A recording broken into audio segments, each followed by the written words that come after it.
Well, hello and welcome to Christ's Hunting.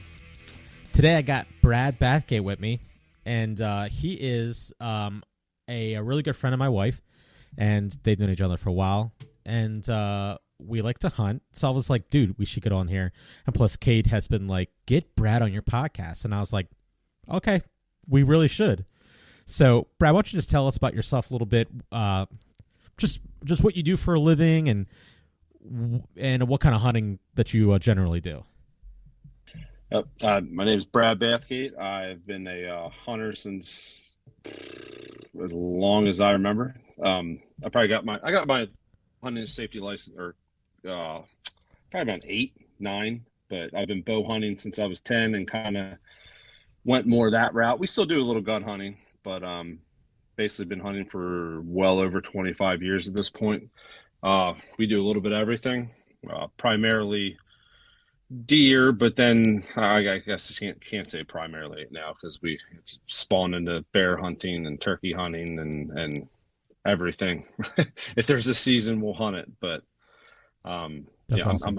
I'm a contractor, married. I have 2 kids that I'm actively trying to get into the woods with us, and we've been very lucky in the past couple of years getting them in the woods and having dumb luck of hunts where like they just show magically the deer cooperate. And like my son's first ever hunt, within 5 minutes we had a turkey on the ground. And I'd say second hunt, the second hunt, we were able to get an archery doe killed within an hour. And his third hunt, he got to go with my father, his grandfather, and they shot a nice big fat doe during the early muzzleloading season. So like he's hooked, but he also thinks it's way too easy. Oh yeah, yeah. They have no idea. That's how Kate is. She I got her out hunting. She got a bow. She went out and shot the bow, and we went out a few times, and then she shot a small buck, and she was like, I went out a couple times, shot a deer. And I'm like, yeah, because I did all the work to get you on that deer for all summer, all like early fall. Like, that's why you got it. But she's just like, it's so easy. That's it's good. It's a hook, and I'm a firm believer that if you positive experiences on the front end will ultimately keep them hooked. I mean, because as a young kid, now granted, 25 years ago, our deer herd was not what it is today. Right. And 25 years, our turkey populations weren't exactly what they were. I mean, really, I didn't see a turkey until I was a teenager, well into teenage years. I actually was working, the first time I ever seen a wild turkey, and this is 100% the truth. We were in high school, and I was working for Reliable Contracting across the street from where Bass Pro Shops is in Hanover.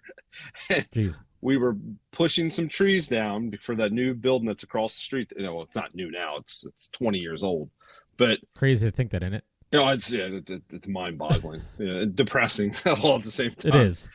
But we were pushing a section of trees down and stuff like that, and I got out of the machine. The fuel guy was fueling the machine. I just started walking around. I was looking like, these aren't goose tracks, and looking, and I flushed out 8 turkeys right there. Oh my God. And they flew out across the Runnel Mills Boulevard into that section of woods that's still there, but scared the ever living daylight out of me. I was like, what? Dude, that's awesome. And that was, they were the first turkeys I ever saw. But my best friend Matt, his dad, was very involved in NWTF and hunter safety and everything, and yeah, he kind of hooked us.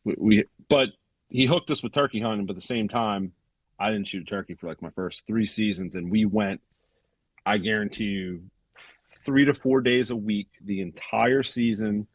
Jeez.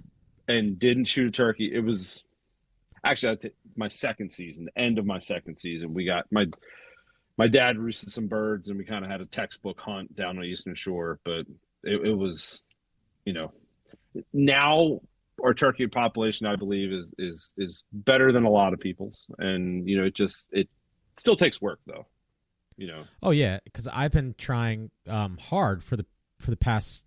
I guess this is my 3rd year. I've really been into it, but I've been saying this on the podcast a million times before. I I'm learning turkey hunting. I know how to deer hunt. I know what I'm doing. I can go out. I'm extremely picky with deer because I know how to deer hunt. I've shot plenty of deer. I got all kinds of nice bucks on the walls down here. I know what I'm doing. But turkey hunting is something that I'm just learning, and I'm terrible. I'm absolutely effing terrible because I don't know how to use a mouth call yet. Every time I try, it tickles the roof of my mouth so bad. Yep, I'm right there. It makes me gag. Yep. I can't do it. Yep. And I try, and I annoy. I know I annoy people. Like, I'll be sitting in the car and my window's down and I'm doing it, and I can see people looking over at me like, what the F are you doing? Both my work truck and my like hunting weekend truck, same thing. I mean, all year long though, and elk calls are no different. I like, as soon as you get to that high pitch, it's like, you want to. Oh yeah, it's ridiculous. It hurt. It hits so like I can't. Yep. It's like nails on chalkboard inside your mouth. Exactly. Yep. And I Yep. I can't do it. I try. I mean, honestly, so was it last year? I started messing around and just doing like, not mouth call with the diaphragm or something like that, but just like a couple months before I saw this guy do a seminar, and it was on just using using your own diaphragm in your chest and making turkey sounds. And I'm like, really?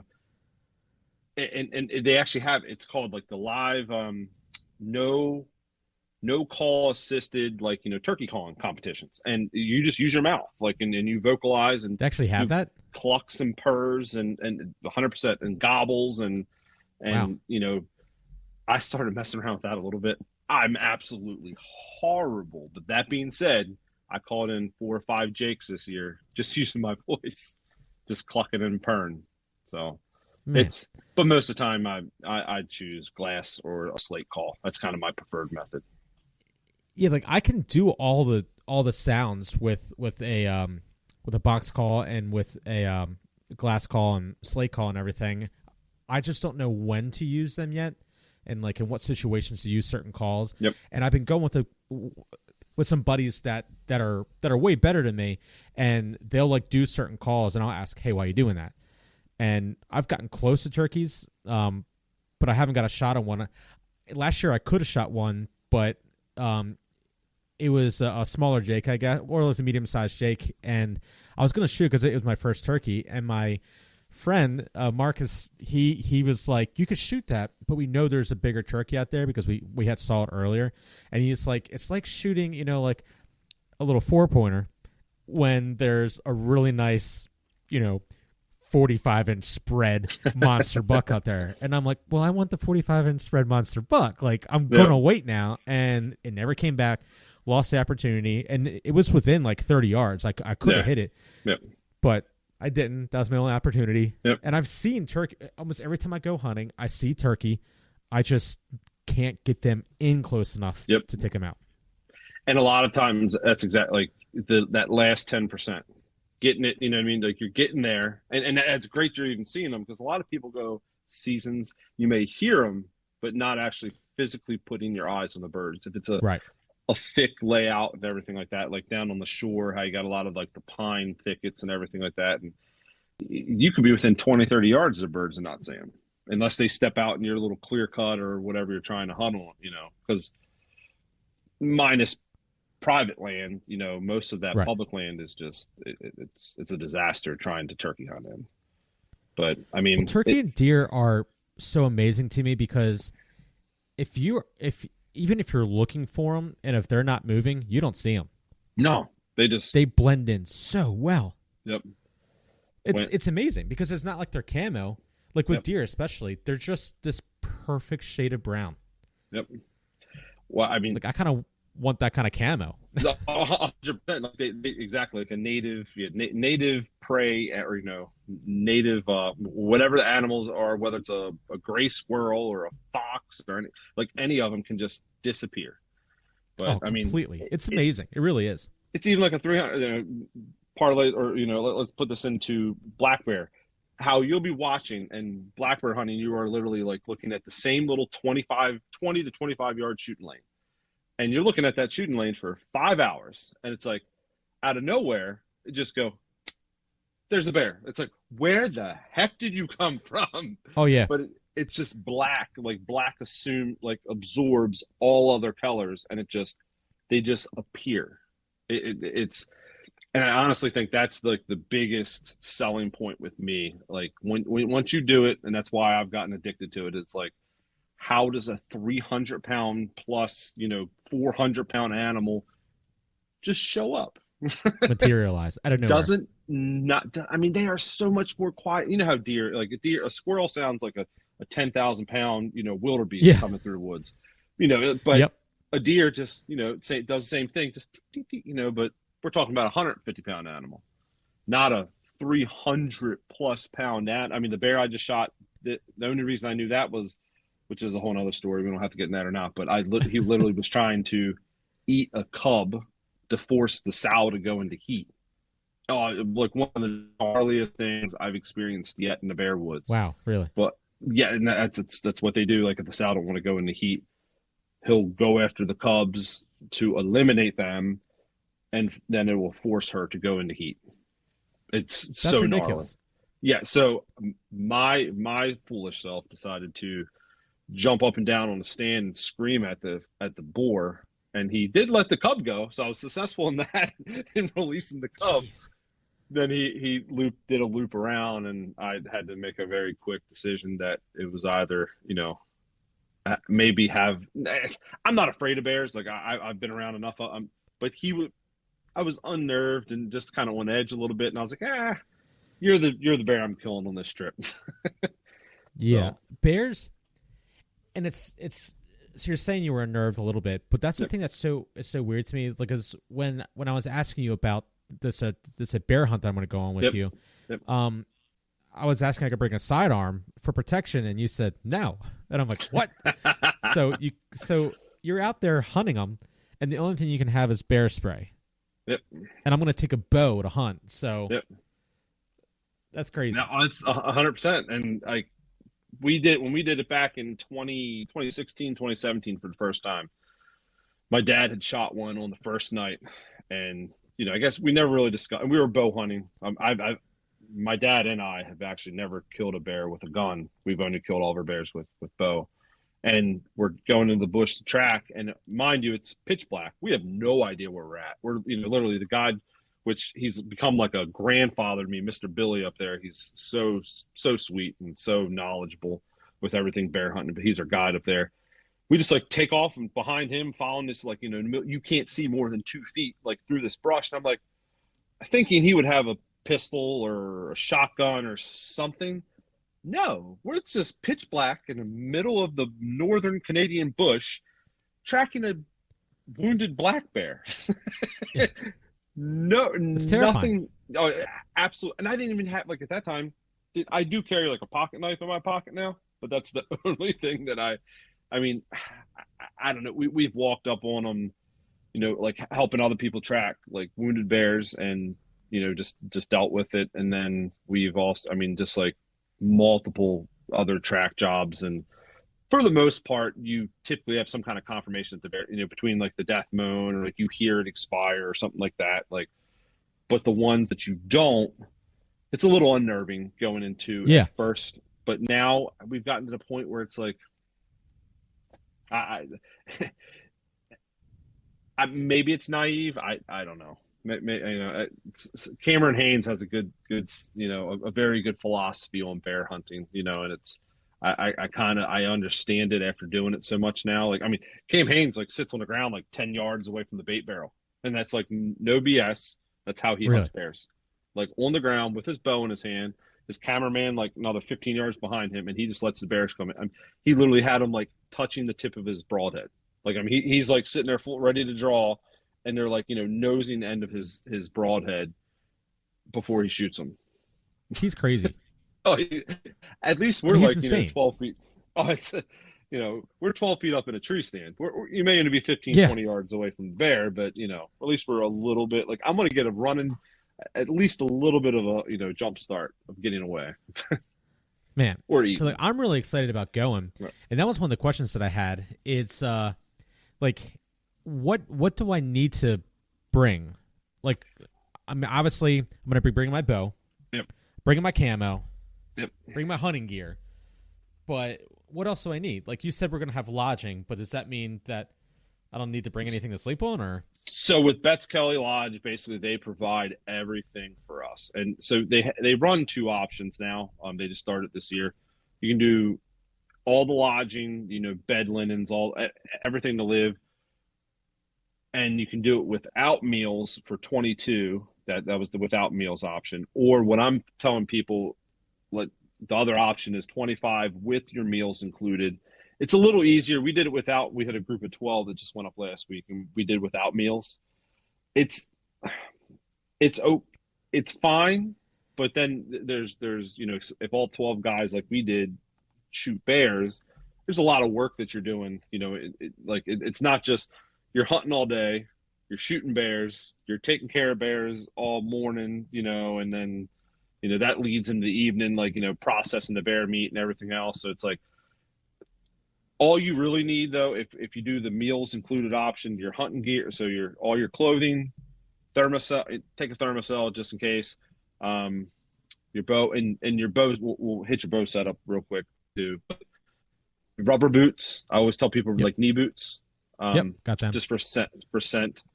But and obviously you run scent lock. My father and I have been a big advocate for scent lock for over 20. I remember my father buying the scent lock out of the back of Buckmaster's magazine when he used to run ads, and they were just green suits. So, and I still actually have my first green suit. It was way too big for. I think it was actually hand me down from my dad. But so we're a big advocate for that. A lot of the guys we had in camp this week, they're all like QU. They do a lot of Western game hunting and stuff, and for the they shot bears, they saw bears, but they were acting like there was some of the bears were a little edgy. I don't typically get that. I mean, we wash our clothes, we air them out when we get up there, and we don't have a problem. Should I bring my Oz chamber? So I run the bag, the scent lock ozone bag, just the duffel bag. But what I do not, so I'll run it here at the house, like with my pack, my boots, and all that stuff in it. When we get up there, though, I don't run it because the ozone up there, deer hunting, I've had good luck with it. Up there, for whatever reason, that ozone seems to mess with those bears a little bit. They're confused by Interesting. it. So 2021, we were allowed to back over across the border. I ran the little the little black one. I don't know the little yes. And I ran that just because the wind was absolutely horrible, and the bears, they just didn't like. I had a couple interactions with bears, and I was like, "What the heck's that?" I turned it off, and it was like you turn the light switch off, and it was fine. Bears are weird. But that being said, I love the ozone for keeping your stuff clean and eliminating all your odors on it here. And I use it for deer. I always use it for deer, but up there, I don't think just if you have clean them, put them in the ozone here, and then just make sure they're clean for up there. And then we also air our stuff out up there as well. Every day before we go back out hunting for a couple hours, we take pine and there's spruce. They call them spruce boughs. It's basically just the little limbs of the spruce trees. We snap them off. It's something, Billy. We snap them off because they're natural for up there. And we put them all lay some of them in your boots and your pockets on your scent lock pants and coat and stuff, and it just kind of helps as like a little bit of a cover scent. But it's pretty minimalistic. You really don't. I mean, if you're filming, I've filmed, so I always run I always have my camera arm and then the Nikon and everything. And but besides that, a good face mask. I run the scent lock face, the full face mask with the little short bill on it. I mean, pretty simple. I mean, it really isn't a gear heavy hunt by no means. I mean, whatever you would take in the whitetail woods with you will pretty much work for up there. Yeah. Okay. And you know what? Hold on one second. Let me do this. I just moved the headset on my thing right here. Yeah. And I think it started to work, so I'm going to try a new cord real fast. Okay.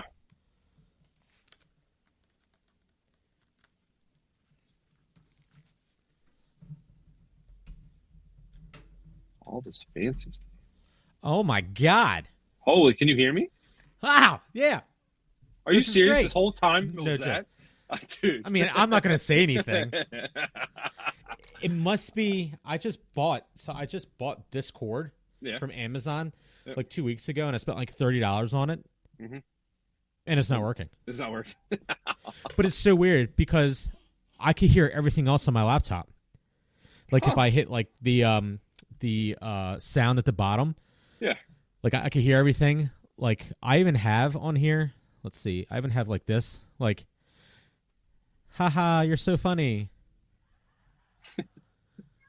I can hear that perfect, but it was you. I could. I swear. Huh. So that's how I was like, it can't be me. But guess what? Huh? Wow, I hear you.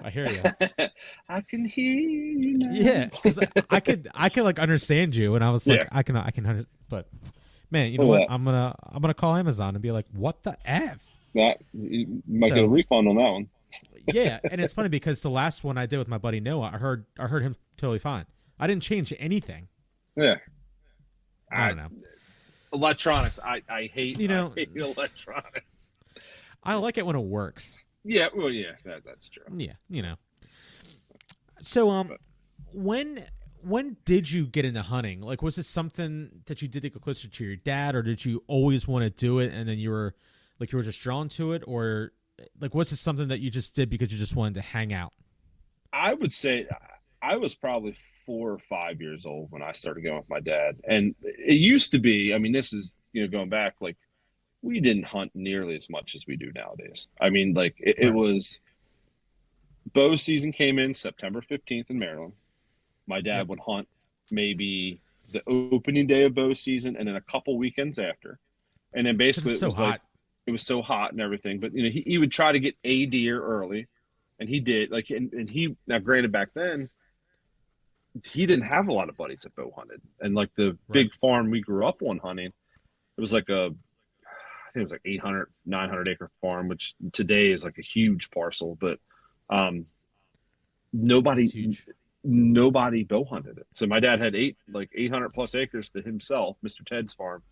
And he would go down there and, he maybe would start back. Like, I forget when the early muzzleloader season was back then. It was different. It was a little different than it is currently. But because we didn't muzzleload hunt until I got we're going to be muzzleloading for like maybe 15 years. But so I would see him hunting, as like a very young adolescent. And it was just kind of like, well, I don't want to stay here. My older brother really wasn't into it that much, but like, I just always wanted to go down there. And even a lot of times, like I was able to go, but I had to stay in the camper, and like dad would get up early and I stayed in the camper and just wait for him to come back and tell me, how his hunt was, what he saw or whatever. And then probably I want to say by the time I was 5, I was actually able to, there were like 12-foot ladder stands with just like a straight platform. And he would like put an additional seat above it. I would sit on the platform, like in between his legs, and he would bow hunt,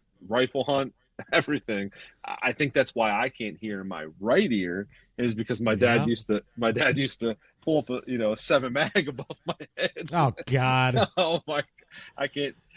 Me and my dad were just talking about this the other day because he was talking, and I was like, I could hear him saying something, but I couldn't understand him. And then like he stopped, and it was like, I've been talking to you for 20 minutes. I was like, yeah, you remember like 28 years ago when you cracked off that 7 mag over my head? Yeah, I still have hearing damage from that. Well, it's really funny. So when I was growing up, we used to shoot all the time, and I never wore hearing protection. We never did. Like, it's really funny because like I'm 38 now, and like 30 years ago, which sounds crazy to say, but 30 years ago I was effing 8. Like I was going on 9. And like I was already hunting. Like I shot my first deer at 8, and so like I had already been around like and like guns. I'd already shot guns, and I remember I was working for the NRA. And I did a lot of stuff in the range, and so my title there was the firearms inventory manager for the NRA. So like I was in charge of every single firearm that came in and out of the NRA had to go through me, which is a huge deal when you're 24 years old. Oh yeah, 23 years old. Yeah. And so because I was in the range all the time, and because part of my job was to shoot, I had to go get hearing tested every 3 months, and I had to get blood taken to look at my lead count in my blood. Your lead count. Jeez. Yeah, every month. So I remember one time I got a call from the Maryland Department of Health, and I was living in Virginia at the time, and my lead levels were so high that they wanted to know what I did for work to make sure that I didn't have an exposure at home. It's because I was cleaning out the entire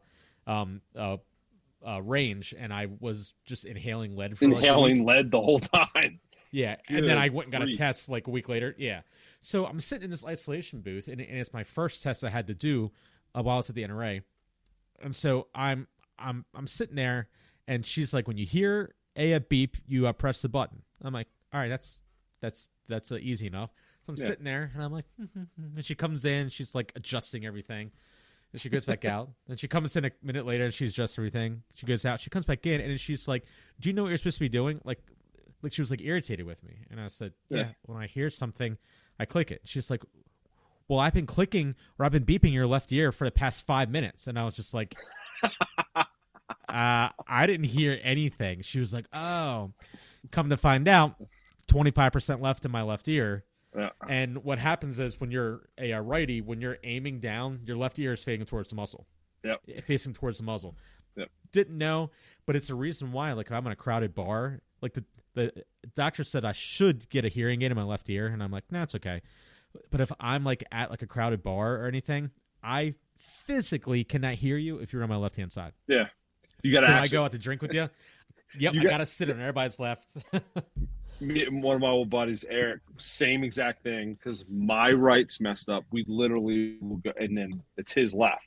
So we sit, we know, like we go up to the bar, like we walk up and we strategically place ourselves at bar stools so we can hear each other. It's crazy, isn't it? Yep. Yeah. And it hasn't gotten any better either. No. I mean, but there is times where if Kate's like talking to me, she's talking to that side, and she's getting mad at me, or she's like, "Ty," I'm like, I literally couldn't hear you. Like, I mean, plus I wasn't paying attention, but I couldn't hear you. It's like I can't be held accountable for this one. Exactly, that's what I'm saying.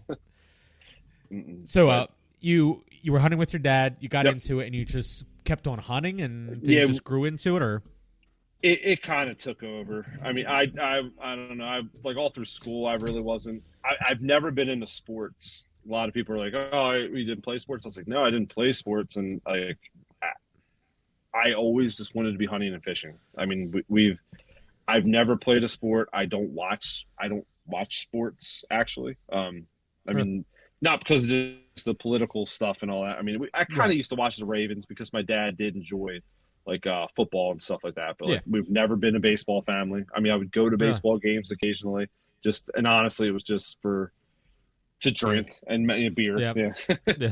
You know, Fair. so it was like the social aspect, but with hunting, it was kind of more, I don't know. And I still get this, like, I enjoy peace and quiet in the woods. And, you know, I feel that like you can't buy therapy like that. And another big reason is like, I've been self-employed since I was 18. And the amount of stress, as you know, that what comes along with being self-employed, mentally, I would snap and go postal if I didn't have, like, that solitude that you can get being in the woods. You need that. And 100%. And it's also, what's cool, what I'm finding now is I'm able to get that not just it used to be I had to be by myself in a tree, by myself, away from everything. You know, it was with my dad at first, but then when I, you know, got late teenager, you know, years and early 20s, I just wanted to be by myself doing it. And then now it's kind of like, I enjoy doing it by myself, but taking the kids with you, like, and like then seeing them, you know, get to experience it. It's like, I don't know. You can't buy stuff. You can't buy a happiness or happy. I don't care if you go to Disney World and you spend all the money you have, you can't buy the same feeling. Personally, I can't buy that feeling that I can, you know, go and watch a duck flutter off the water with my son, watch his eyes light up, or be in the woods and see, you know, we had some we had a great deer hunt, me and my son, last year. And like, turkeys, hearing the turkeys gobble. He gets all fire. I mean, I'm sort of like muffling him down, because he's Yeah. he's all pumped up and hanging his head out the blind, like, where are they at? Where are they at? How old is he? He's 4. So I mean, he's 4. My son's 5, and like I want to take him hunting, but he doesn't know how to be quiet at all. So Yep. he wants to go. We watch hunting videos together, like if there's like people with like deer, and before they shoot, like to stop them, how they go meh, and they make a noise. My son's always like meh, meh, and like I mean he loves it. Yeah. They both put cameras out with me. They both love to dump corn. When a deer show up on my Spy Point app, they love to look at the deer with me. Yeah.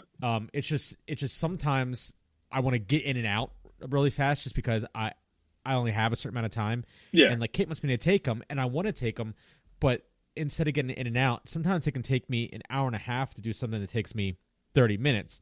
And only because that I'm fighting them the entire time, because they're like, why are we walking up this hill? And I'm like, oh my God, I want you to enjoy this, but I also just want to go and get out of the woods. Yep. So I'm constantly fighting myself on that, but I want them to love hunting, but I also don't know if they're mature enough to like sit there and give it like 2 or 3 hours and not be fidgety and say, let's get out of here and stuff like that. What? And you almost don't want to push them. You don't want to push them until 100% that they are ready, because you don't want them to go and then be like, shut up. You know what I mean? Like, yeah, exactly.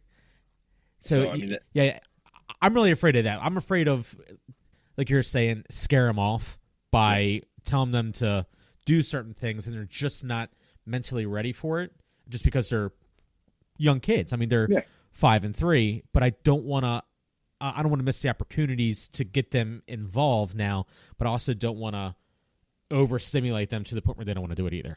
Yep. So and that's tough. I think turkey hunting is the best intro for a kid, just because 100%. Like, now my son's first turkey hunt, we didn't even get him up, or like my father and I are like up twiddling our thumbs, at like 4:30, like okay, it's gonna be light by 6. We probably should be getting ready, and then like I try to get my son up. Nope, he went right back to sleep, and like gave it like 30 minutes, get him up. Nope, right back to sleep, and then finally it was like 6:30. I mean, like it's legal shooting light, and I'm like, all right, buddy, you got to get up. We got him up, and then we I just got him dressed, and like my dad has a side-by-side, so we like drove the side-by-side halfway out in the middle of this like ag field. It's kind of our property surrounds this ag field. We don't own the field. We're allowed to hunt it, and then we own all the timber. But we slipped into the center of the field, and I had zero hopes for this working. But like literally, I made out one like locator call, an owl hoot. The heard turkey gobble. We literally we just willy-nilly, like, because my son, I tried to scoop him up. He didn't want to scoop him up. He's sitting there like with his little cap gun, like walking across a winter wheat field that was way too tall. I mean, he's like tripping over the winter wheat so tall. Yep. It took us 30 minutes to walk like 300 yards. What normally, you would run and get set up, because we already had a ground line set up. It took us 30 minutes across wide open field. We no longer got in the blind, zipped it shut. The bird's just hammering, gobbling like 500 yards away. I called it in within, he closed the distance probably in 5 minutes and shot him. Like literally, we were in the blind 10 minutes total. Jeez, who shot him? Your son? No, I ended up. Oh, okay. He's sitting on my dad's lap. We tried to film it. The footage didn't come out right, but that being said, like I was like, this will never happen again. Well, ever since then, though, what I found is like we're strategic. We always have the blind set up. I never push them to wake up like at a certain, because deer hunting you can't do that. No, you can't at all. Turkey hunting, we'll set blinds up, the night before.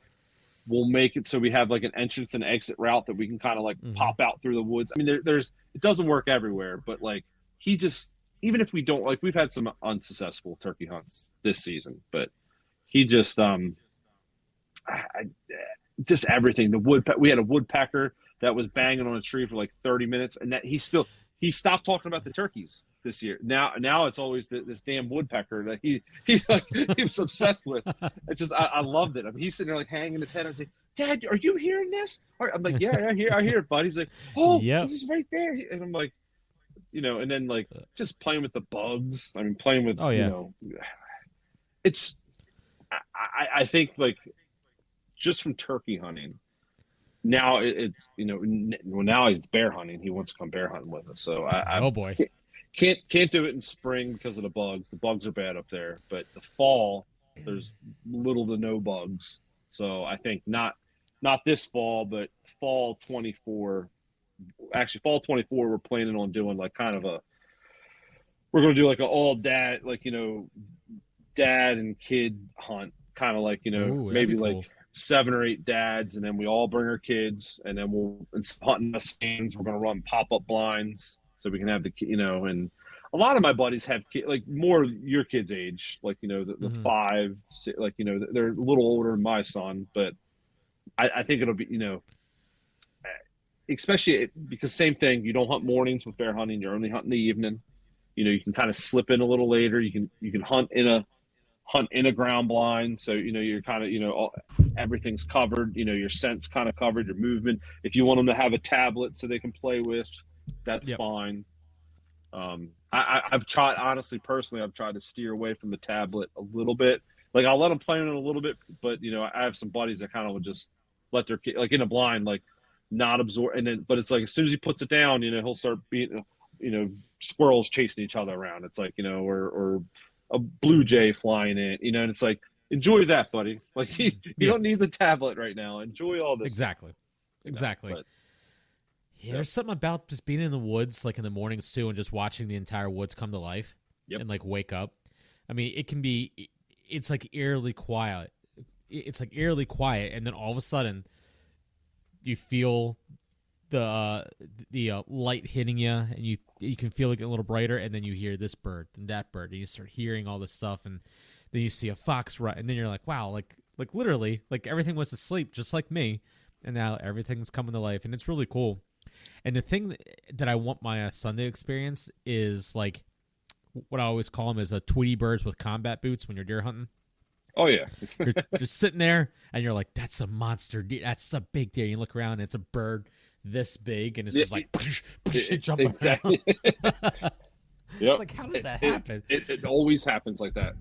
And it really does. Up there in Canada, they have like the largest population of chipmunks and those tiny red squirrels that are like half the size, not even half the size of our gray squirrels, a third of the size.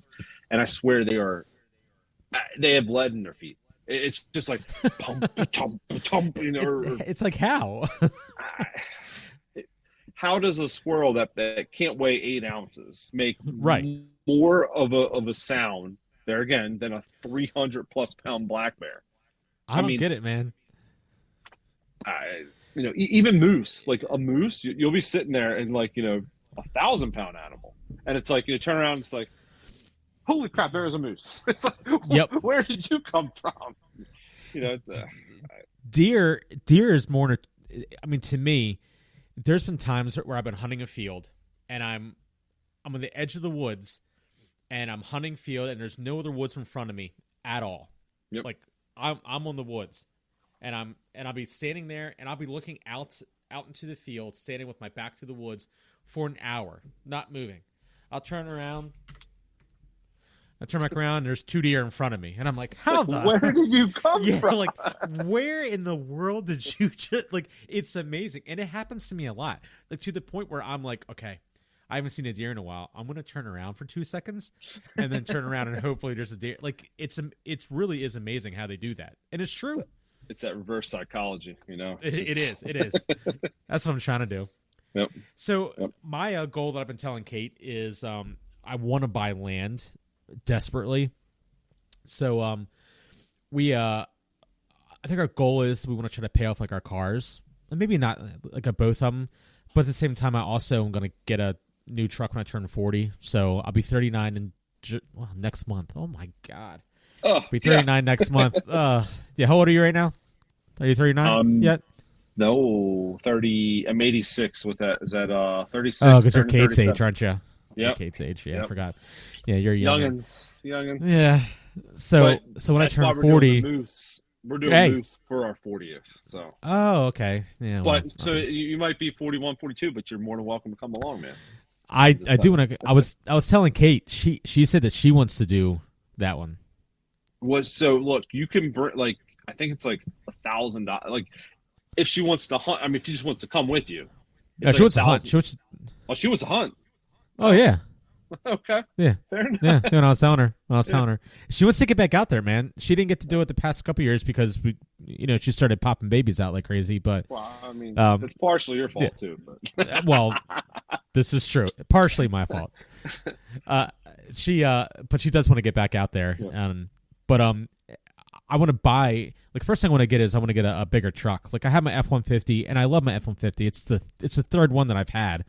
I had one back in 2004, and then I got a 2017 a couple years ago, and then I went to. I heard that Ford was doing really good refis on vehicles, so yeah, I took my 2017 in a 2020 so I could get a refi, and they were so desperate for used vehicles that they gave me a 2020 for less than what I owed on my 2017. yeah, So I was like, okay, so I got that, but now I want a 250, yeah. just something bigger. But I want to get a King Ranch 250 with a trimmer package. Ooh, look at you. That's what I'm getting. That's what I'm getting. Look, I mean, you gotta treat yourself sometimes, man. That's what I'm saying. Like, look, man, I've been working my butt off since I was 14 years old, 15 years old. I'll be 40. I can afford it. Let me just buy my truck that I want. And that's the thing. It's for 5 years. I'm paying it. Like, if I just make like the normal payments, it's 5 years. Yep. And then I own the truck of my dreams. I'm gonna do it. But I want to get land. I've been telling Kate, like, I want to get. We want to get like 4 or 5 acres for us to build a house on. Like, that's our goal. We want to do that. We said when we bought the house we're in now, we want to do it in 10 years. So we want to do this in 8 years. But I want to buy a chunk of land where I can just manage it with like good friends and family that will like want to actually do it. And I want to actually manage this to turn it into a turkey and whitetail paradise. Yep.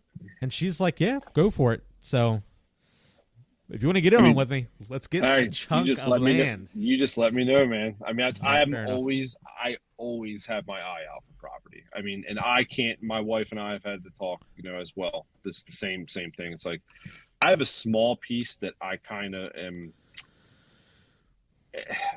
It's like rent to own situation. It's a small, tiny 10-acre parcel that when most people look at it, they're like, "Why the hell would you hunt that?"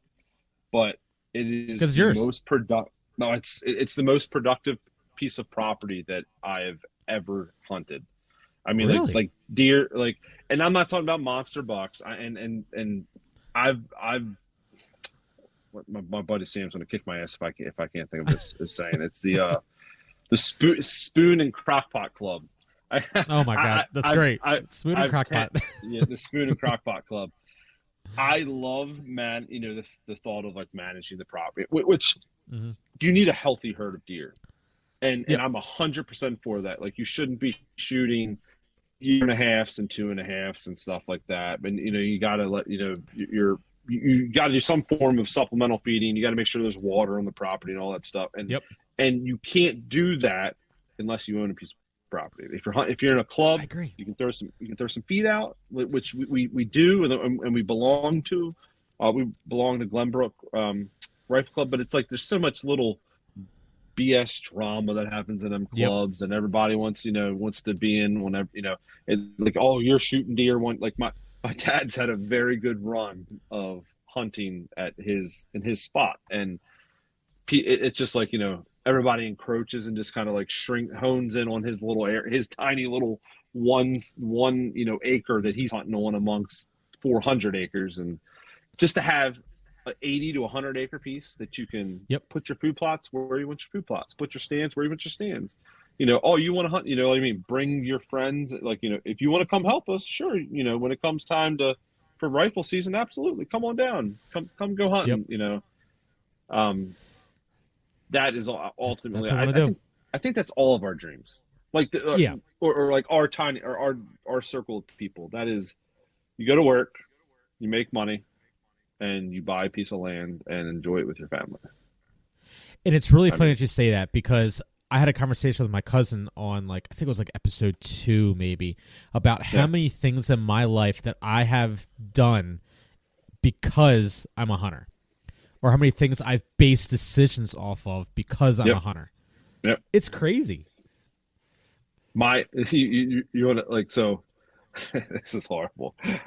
All both of my children are literally planned upon two things. Well, okay, yeah, two things. One, hunting season. The Yep. second being 75% of my business these days is snow and ice management, and Yep. it's the snow and ice management season. So the kid wasn't born in the middle of like when what's because my business, like I can't, like she could have possibly been in the hospital by herself. Obviously, with hunting, if it happened, I would be there. Right. I Right. may have my hunting You'll be stuff in the angry. truck. I'll be angry. Yeah. Exactly. I mean, my firstborn was born a little later than like a week later than we thought, and I had a bear trip planned, Oh and no. so he was born a week later. So I planned it for like 2.5, 3 weeks. He would be born. I'd be home for a week or two, and then go on this bear hunt. But it basically happened like 7 days before, and Jeez. I did not know. Like I had a buddy that was stationed in Hawaii. He's in the military. He was flying in to drive up to Canada with us. My father had taken off work. It was like everybody was scheduled, and like I didn't know literally up until the day before when the doctor like kind of gave her clearance, like, oh yeah, you're good, you Yep. can drive, you can get back to the normal life. I didn't, but everything is planned. Our wedding, we purposely got like got married at a point that is not in between any Yep. turkey season, bears. It is. There's nothing going on at that time. I mean, Yeah. birthday parties, we don't put like kids, but the kids' birthday parties, it's always after turkey season, before bear season starts. We that's what's funny too is like when we had Miles and Clark are both the like the second week in September. Yep. And I was like, oh god, but at the same time it really is kind of sucky hunting in Maryland because sometimes it's like 100 degrees still. It is, In yeah. like those 2 weeks. So I'm like, all right, yeah, like that's fine. But I told Kate, I was like, if we have another, like I wanted to be outside of hunting. So our newest baby was March, and I was like, March. okay, this is good. Bingo. And then I was married before when I was in my really early 20s. I was married, and we got married in November. And the only reason we got married in November is because we saved about $30,000 if we got married in November. Then we did, so we did it, and fast forward, 15 years later when me and Kate got married, she had mentioned like November, and I was like, absolutely not. I was like, I don't want anything to do in hunting season at all. I don't want it. Yep. So we ended up getting married in May because I was like, no, like I'm not doing this again. I said absolutely not November because to me that's my favorite time to hunt. Period. It's the rut. It's the cooler temperatures are really hitting. Everything's changing colors. The deer run around. Like that's my month. November's my month. The first two, and I typically say, like, in all honesty, anymore, like my best days of November are the 4th, 5th, and 6th. I've shot like 90% of my bucks in Maryland on the 4th, 5th, and 6th. Right. That's kind of like the period. But like you said, basically, I mean, November you got to blank out because if depending upon weather, it could be later, it could be a little earlier, or and then you got gun season too. So I mean, gun's fun. Yeah. Oh, there's nothing wrong with gun. It's a tradition for us anymore. No, Is it? No, and I just had this conversation with a buddy of mine today. It's like I primarily bow hunt anymore, but there's not many more things I love to do than fondle a beautiful weapon. That's why I built a AR chambered in a 350 Legend. I was going to be building a AR anyway, just because I really wanted to. When I worked at the NRA, I didn't build ARs from scratch, but I was always messing with them, and I really fell in love with them. And then I was like, you know what, screw it. I went and got a lower. built the lower, and I was like, okay, what do I want to do? And I was just gonna do a standard, 223 5.56. But then Yeah. that's when they changed, Maryland's law changed to do straight wall cartridge hunting for deer. And I was like, wait a second, I can keep everything the same and just put on a 350 Legend barrel Upper. Yep. and I can hunt. The only thing that's different in a 350 Legend upper and a 5.56 upper, the only thing that's different is just the barrel. Everything else is completely interchangeable. So I was like, I already have everything. I might as well just get the 350 Legend barrel. And I did, and it's the coolest gun ever. So I need to take that out. But so for me, my gun hunting is an opening day. It's that Saturday. And then I generally don't really gun hunt until the late 3-day gun season in the first week of January. That's it. Yep. Everything else is bow. That's pretty much. Yep. We do the first. We do full opening weekend. We go down Friday. We kind of like hang out Friday, cook, do the whole we do like a whole cook way too much food, drink way too much beer. Yep.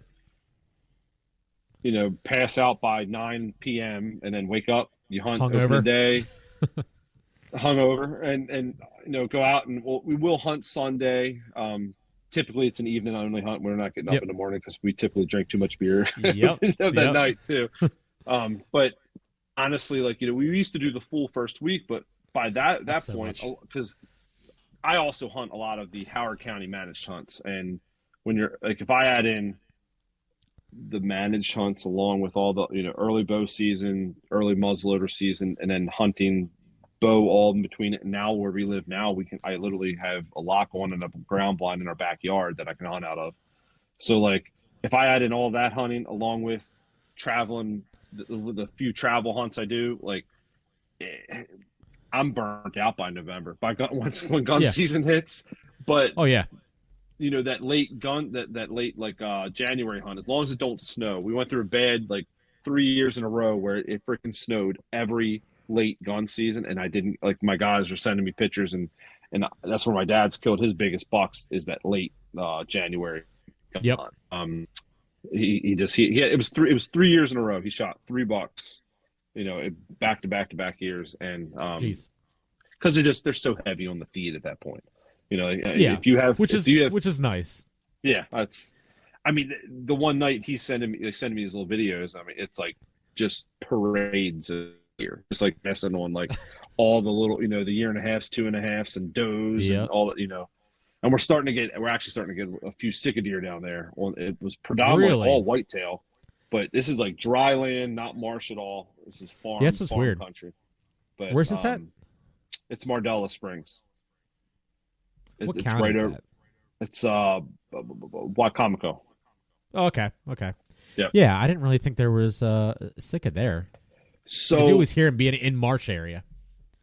Yeah, the Dorchester area. Now there is along the Nanticoke, there's some more heavily marshy areas along Nanticoke, kind of across the road from us, but where we are, it is 100% dry farmland.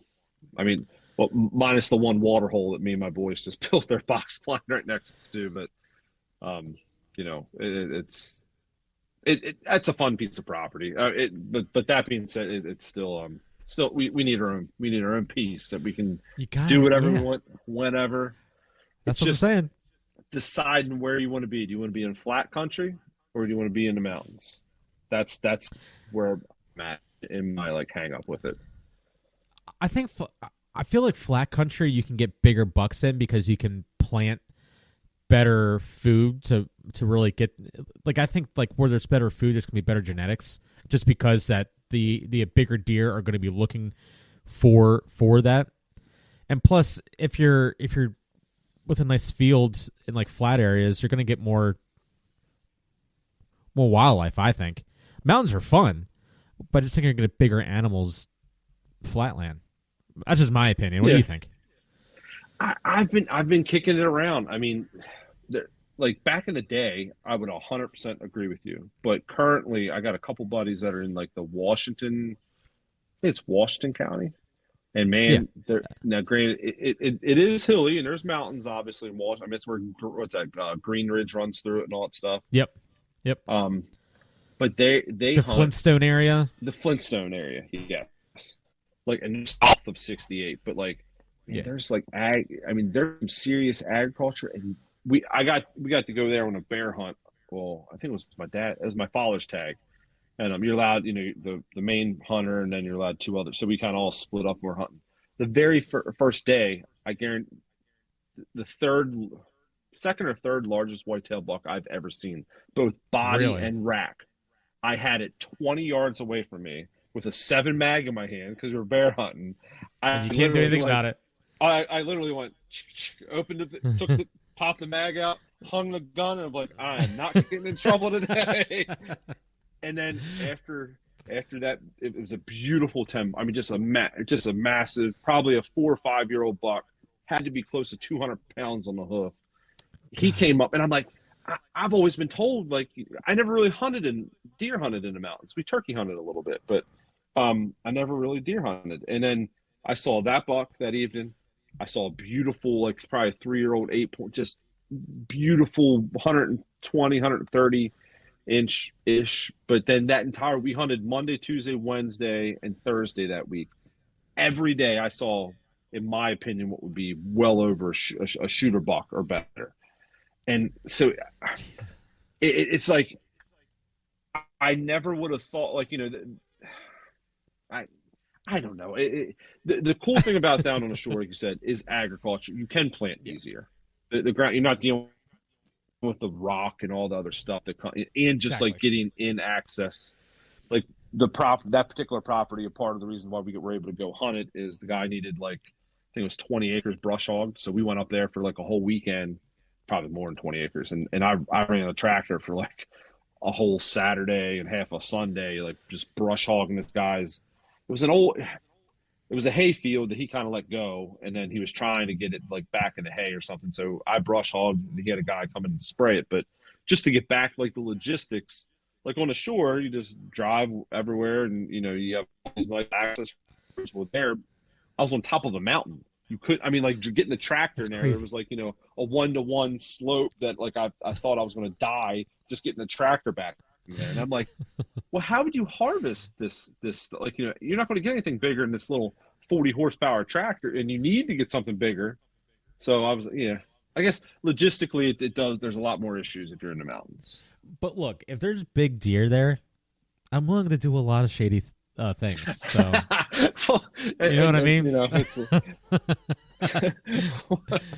the amount of, and that takes us back to it. Like, our sanity has to be assessed at some point, because I can't. I mean, it's great because the 2 times I've ever had hypothermia were directly related to one, deer hunting, and one was duck hunting, which I'm horrible at. And I love duck hunting though. I love. Oh, you were the dog. dog. I was the dog, because conveniently my best friend's father, Mr. Frank, and my father, they left their waders at home. So we went to hunt Assateague Island, the walk-in blinds, on, like, in January. It's like 10 below zero. We literally were cracking ice with the decoys out, and then like we hunted all day. We were shooting ducks. We limited out. I think if we didn't limit out, we were close to it. But by the end of the day, I'm like, this is weird. I've never like not been able to feel myself from the armpits down. Oh God, you were that bad? Oh, it was so. I still to this day have tingling feelings that come into my toes where, like, I feel like they're gonna snap off. And I just look at my dad. If my dad's around, I'm like, I hate you. It was like at some point. I mean, granted, I was a 20-year-old grown adult. Like, it was my fault. But and then I probably, like, to this day, like, if my son, hey, Dad, I want to go duck hunting, I'd probably do it all over again. Oh, yeah.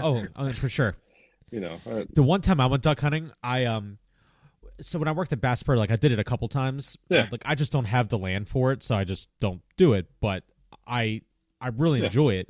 But I remember one time I went with 2 of my friends, and we had to get up at like 1:30 in the morning, and we're driving, and we're sitting, and we're in a blind that is legit, like, in the middle of this marsh. Like, we are on this island that is no bigger than the blind.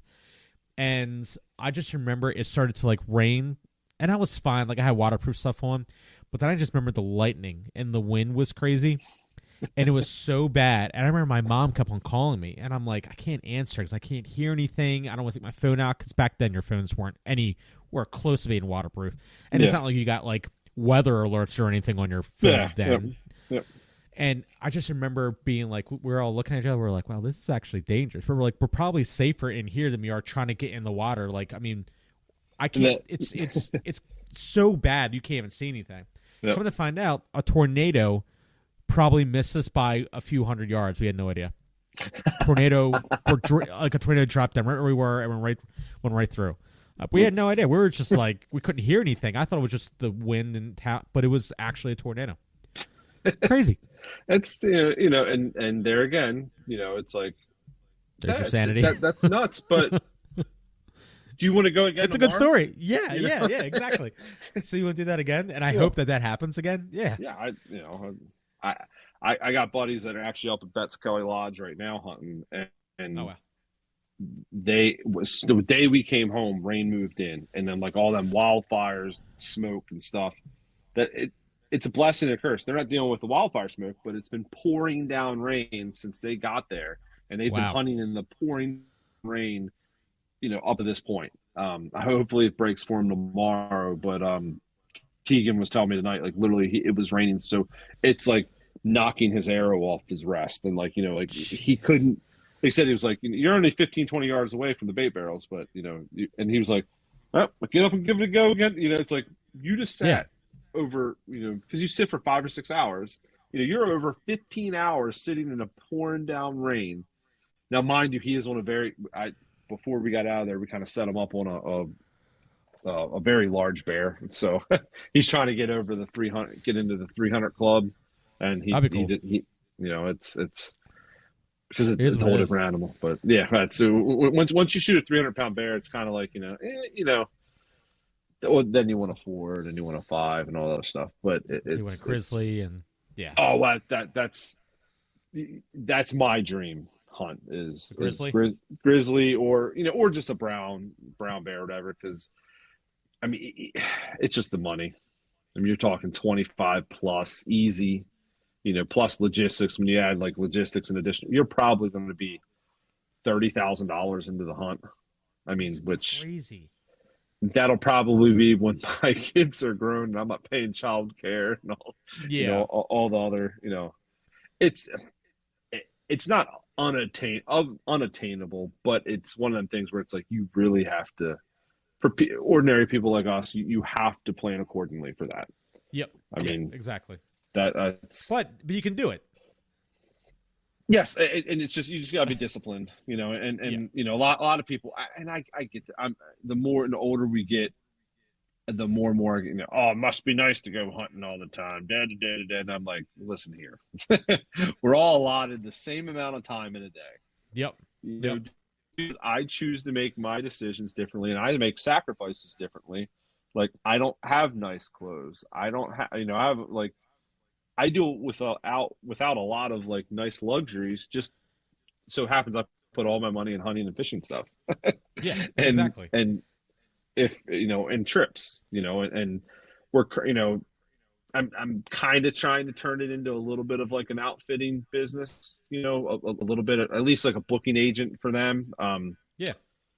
Which hopefully it pans out. But.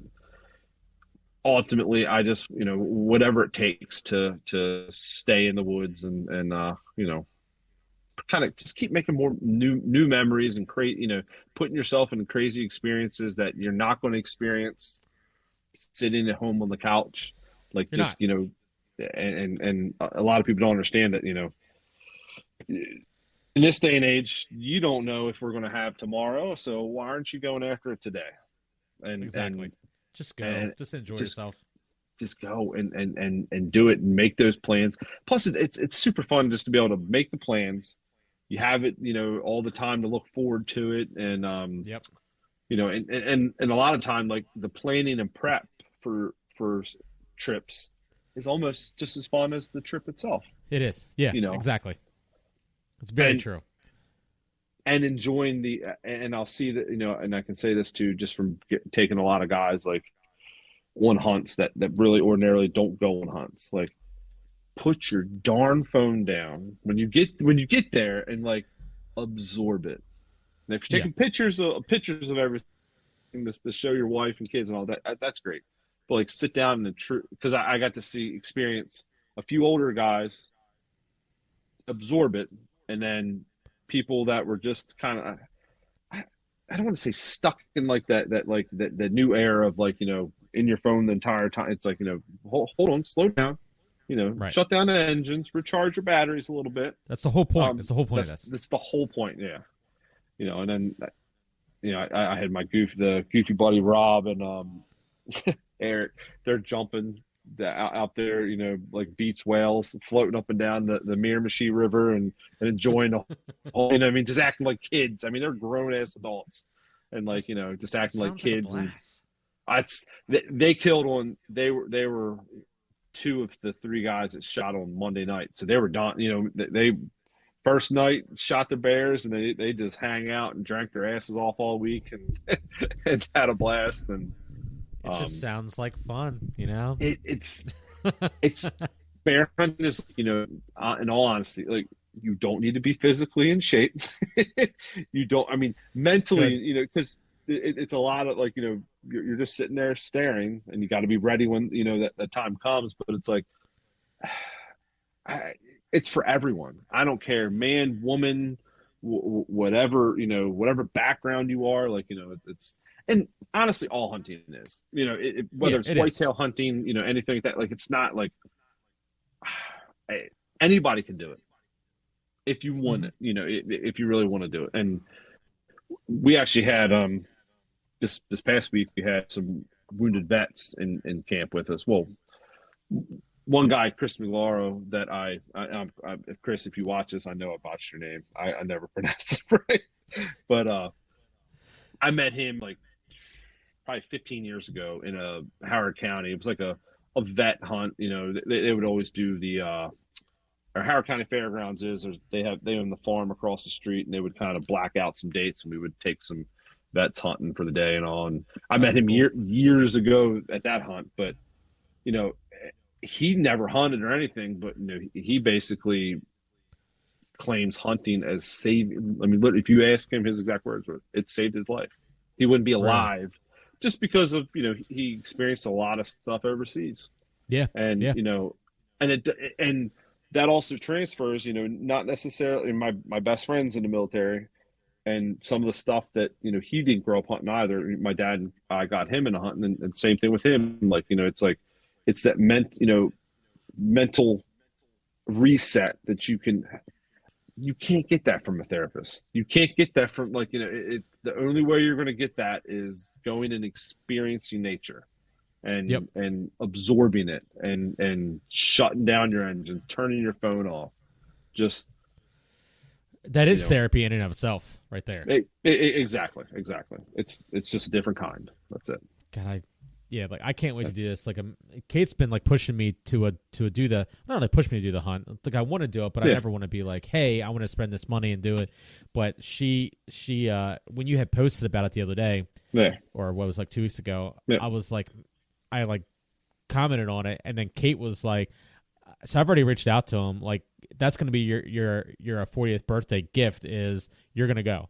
And I was like, really? This October? And she goes, yeah. Like, we're just gonna be like, you're going. So I was like, I'm not gonna say no at all. I'm just like, are you sure? Like, you're not punking me, right? I mean, but she really wants me to go. I really want to go. So like, I'm really looking forward to it. And my one buddy, like, that's what I was asking, because he doesn't really want to hunt bear. He just wants to experience everything. Yep. And like you're saying, sometimes that's more important than going out and shooting something. Does he hunt at all or no? Oh yeah. He's a big time hunter. He just said that he's like, I just want to get away. Can I just like go and hang out at camp? And I'm like, sure. So when I told him what the price was, he's like, oh, that's doable. He's like, I might do that. And I was like, you should, man. But I mean, he's a really, really big time deer hunter. and honestly, so what I would like, definitely, push for him to go, because if he goes and like gets this, even like I said, we can hang a double set if he wants to sit with you and like just run a camera for you, or if he just Yeah, wants to that's sit true. back at camp, that's He fine would. too. But but just to go and experience it, because the couple times I've ever seen, actually, one, two, three, four. I know four situations that they did that. Then the following year, they were back and they had their bow or their gun. Really. But yeah, it's like you see it and you're like, holy crap! Why didn't I do this? Right. Like it's just you. I still get like this was my eighth bear, and like I haven't done the YouTube video yet. I just haven't had the time to edit it or anything. But I get like I look back like out like I mind after I shoot. It's like, and I kind of get that with like any good like archery situation. Like I guess because I put all my all my brain power into putting that pin where it needs to Yep. go. Aim. Pull, anchor, squeeze, and like pulling through the shot. Like when the shot breaks, and once I confirm that I hit the animal and I follow it, and then I do everything you have to do as a hunter. Like as soon as that like with bear, you get a death mode a lot, or some of the times you get a death, and like I got the death mode on this last one. I went back and watched the video for a good 120 seconds. I lost my. I'm sitting there. Really. I don't I remember can't doing wait. that.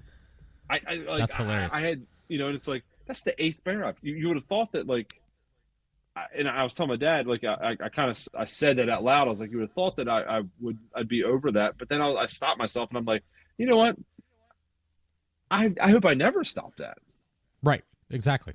Like the day that I stop getting like that, I think, which we all go through a transition as hunters, like and I'm kind of getting that point a little bit with like deer hunting. Like I'm really super excited for my kids to start hunting because as long as there's 4 or 5 deer that go in the freezer every year, because that's what we need to eat for deer meat, I might just kind of like let them shoot everything, but minus the managed hunts, because the managed hunts are a Right. tool. Like I'm they they rely on us to shoot those deer to manage deer herds. Yeah. But like at my house and like a couple little properties we hunt, like I might not shoot anything. I might just let them. Right. It's just I would get more enjoyment. Well, I'd probably get that same reaction out of watching my son draw his bow back, anchor, and squeeze and make a perfect shot, and like heart like that. I don't know. And plus, there's some other like I got bit by the western bug last year a little bit. We went to Idaho, zero luck. Oh It was like boy. a horrible hunt as far as like animals, but just the experience that was pretty like to go Yeah. days in the middle of Idaho. I mean, we said cities back in the mountains, never, didn't come out. Whatever you took on your back, that's what you lived off of. Oh, I Filtering water right out of love Bear that. Creek. That was a different experience. Like, that was awesome. That's kind of that me and my cousin want to do so bad. Yep. And it's easy. It's cheap. It's easy. I mean, it's not like it's time. Now that dirty 4 letter word, you have to have the time. Yeah. Yeah. But if you have it, or You know, again, we all have the same amount of time. You just got to make sure you allot it Yep. to what you want to do. So you you just say like, oh, I don't have it this year, but guess what? Next year I don't have anything down from October 5th to the 15th. Let's block those 10 days out. yep, that is But my time. that's Okay, it. one more question for you. Yes, sir. Give me one of the scariest moments that you ever had while hunting, where you were like, "What the f?" And then now you think about, and you're like, "I can't believe that actually happened to me." Scariest. I You're like, one time I got chased by coyotes. I was terrified. so this I have two Okay, that are equally, but the one I'm not going to say on here because I don't want to give other hunters. Well, fair. it'll kind of put it's a black eye on hunters, and I'm all about promoting like the positivity and like like Fair. I'm going to say the second being what just happened to me last week. having to listen to a boar and a sow kind of fight it out, chasing those cubs up the tree, came down the tree. The one cub got away with the sow, and then the boar. I had to listen to the like that horror. I mean, I've heard old timers talking up there in Canada, like, oh yeah, they'll eat the sow or eat the boars will eat the cubs to push the and that whole process. I was like, oh well, that's probably a once in a million chance of ever. I mean, I've only been bear hunting 8 years, and Right. I actually got to experience that this past. Like it was the ear. Like I don't know what happened, but then like when I started screaming at a 300-pound black bear, and it's dropped the cub. She got away, and then just like. Thank God it was strategic. Mr. Billy had a bunch of like blow down brush. He couldn't get right to me because I probably would have been shooting a 300-pound black bear at point blank range with my bow and hope I made a good shot. Because It's terrifying.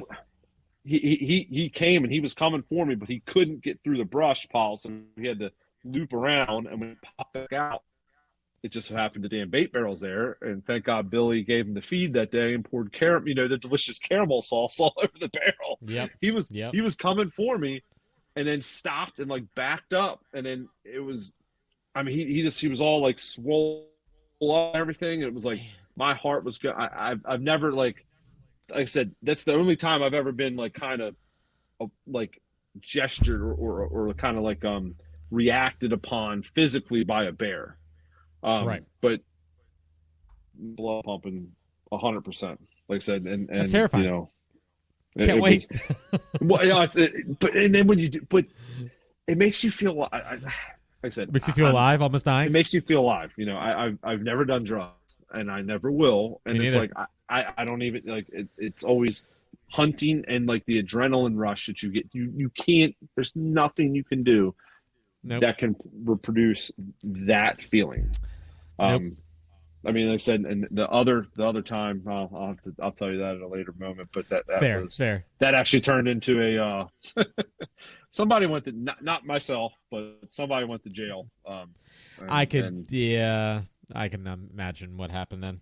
Being a bow hunter and being in the middle of woods, far away from anywhere, and thank God I had cell service. But that was back in the old day when we had like Razor flip phones. It was like going in and out, but it's. I'm very appreciative, and because you did not have service if you were on the ground there, you only had service if you were in your climber and 30 feet up a poplar tree. Oh my God! it was what but yeah, I literally like called my dad. So I called 911. I called my dad because my dad knew where I hunted. I hunted in the same tree for probably 15 years. I haven't been back there since this happened because the guy lived there. But I literally called my dad. I was like, "Listen, if I get shot, this is where I'm at." And there's this, it was kind of eerie people out there. Oh, and it was there's a bad there's always bad apples among the bunch, but that was always he got taken care of, and he wasn't even a license. I mean, they said he had never even had a license. He was a 60-year-old man. That it's just they kind of proves what we're saying. Yeah. But we won't get into that one. Well, man, I really appreciate you coming on. That was you having me, man. Yeah, dude, we got to get together. Yes. Before we go, but I cannot wait until October. I'm gonna get everything ready to go. I'm gonna even go buy a bear target. Why not? Do the Mackenzie? I'm trying to think the best, the cheapest place. They're like, buy a decent one. If you buy the little cheap shooter one, it's when you're gonna blow it out. But the Mackenzie has the replaceable core, and that's it's like $200 or something like that. But I eat that thing. I mean, I got a standing bear, and then I have the other bear. And you're more than welcome to come over anytime too and shoot. That's cool. I got about a half dozen of them in the backyard. We can. That's perfect. Plink. Yeah, that'd be fun. I'll hit you up for that for sure. Oh. Awesome, buddy. Well, right. I know it's late for you. I gotta get early too, so I will try to have this up. later in the week, and I will let you know. I'll have it on YouTube, and I'll have it on where all the podcasts are. So, All right, buddy. Thank you. all right, man. Hey, have a great day, and I will talk to you soon. All right, talk to you later, man. See you.